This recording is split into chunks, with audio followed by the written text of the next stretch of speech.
5 choses à savoir sur les shoujo, c'est parti! Premier point, on ne parlera pas forcément de genre pour un shoujo, mais plutôt d'une cible éditoriale. Les titres shoujo sont prépubliés au Japon dans des magazines classés shoujo, et c'est plutôt une cible de lecteurs qu'un genre en lui-même.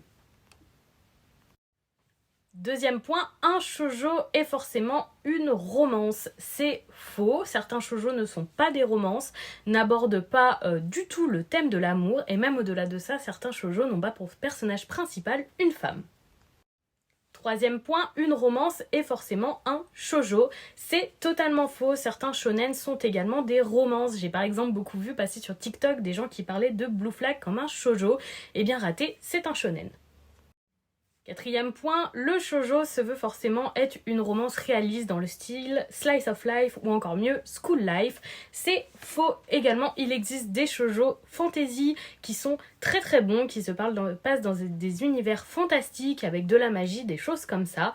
Donc on n'est pas forcément sur un récit complètement réaliste. Et cinquième point, et le plus important, les shoujo c'est que pour les femmes. Non, pas du tout, messieurs, n'hésitez pas à en découvrir, il y a beaucoup de styles de shoujo et forcément un qui pourra vous plaire. Petite question de fin, je serais curieuse que vous me disiez dans les commentaires votre shoujo favori, pour moi c'est Blue Spring Ride.